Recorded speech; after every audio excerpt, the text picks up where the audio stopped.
Beginning of a Russian invasion of Ukraine, as he indicated and asked permission to be able to do from his Duma. So let's begin to, I'm going to begin to impose sanctions in response far beyond the steps we and our allies and partners implemented in 2014. And if Russia goes further with this invasion, we stand prepared to go further as with sanctions. Who in the Lord's name does Putin think gives him the right to declare new so-called countries on territory that belong to his neighbors? This is a flagrant violation of international law, and it demands a firm response from the international community. Over the last few months, we've coordinated closely with our NATO allies and partners in Europe and around the world to prepare that response. We've said all along, and I've told Putin to his face more than a month ago, that we would act together. And the moment Russia moved against Ukraine, Russia has now undeniably moved against Ukraine by declaring these independent states. So today, I'm announcing the first tranche of sanctions to impose costs on Russia in response to their actions yesterday. These have been closely coordinated with our allies and partners, and will continue to escalate sanctions if Russia escalates. We're implementing full blocking sanctions on two large Russian financial institutions, VEB and their military bank. We're implementing comprehensive sanctions on Russia's sovereign debt. That means we've cut off Russia's government from Western financing. It can no longer raise money from the West and cannot trade in its new debt on our markets or European markets either. Starting tomorrow and continuing in the days ahead, we'll also impose sanctions on Russia's elites and their family members. They share in the corrupt gains of the Kremlin policies and should share in the pain as well. And because of Russia's actions, we've worked with Germany to ensure Nord Stream 2 will not, as I promised, will not move forward. As Russia contemplates its next move, we have our next move prepared as well. Russia will pay an even steeper price if it continues its aggression, including additional sanctions.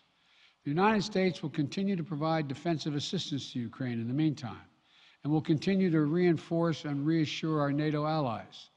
Today, in response to Russia's admission that it will not withdraw its forces from Belarus, I have authorized additional movements of U.S. forces and equipment already stationed in Europe to strengthen our Baltic allies, Estonia, Latvia, and Lithuania. Let me be clear, these are totally defensive moves on our part. We have no intention of fighting Russia. We want to send an unmistakable message, though, that the United States, together with our allies, will defend every inch of NATO territory and abide by the commitments we made to NATO. We still believe that Russia is poised to go much further in launching a massive military attack against Ukraine. Hope I'm wrong about that, hope we're wrong about that, but Russia has only escalated its threat against the rest of Ukrainian territory, including major cities and including the capital city of Kyiv. There are still well over 150,000 Russian troops surrounding Ukraine. And as I said, Russian forces remain positioned in Belarus to attack Ukraine from the north, including warplanes and offensive missile systems. Russia has moved troops closer to Ukraine's border with Russia.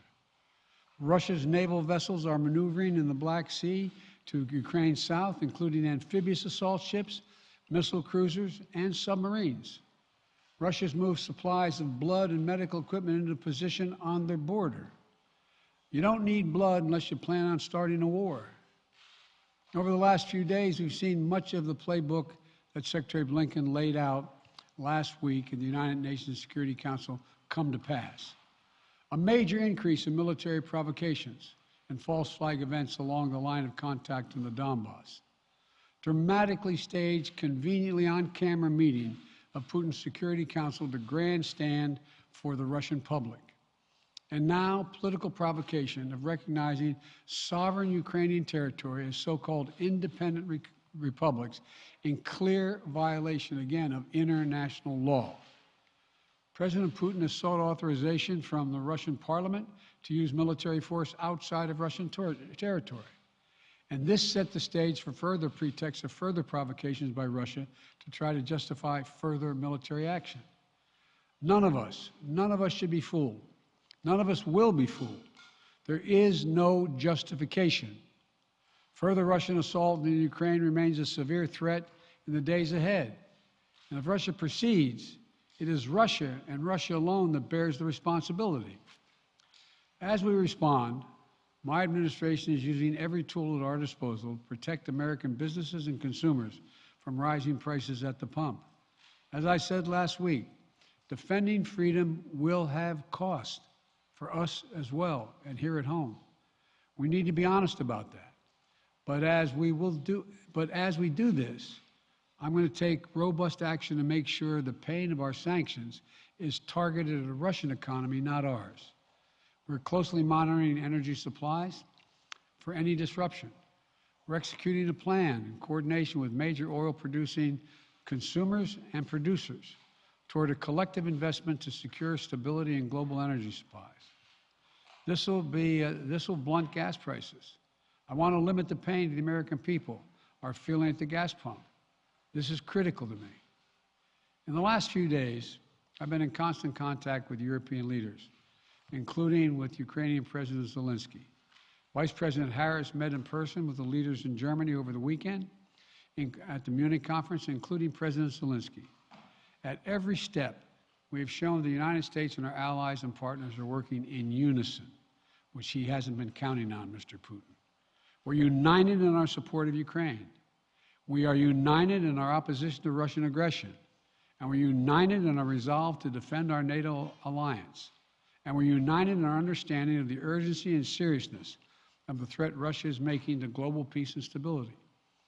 Yesterday, the world heard clearly the full extent of Vladimir Putin's twisted rewrite of history, going back more than a century, as he waxed eloquently, noting that, well, I'm not going to go into it, but nothing in Putin's lengthy remarks indicate any interest in pursuing real dialogue on European security in the year 2022. He directly attacked Ukraine's right to exist.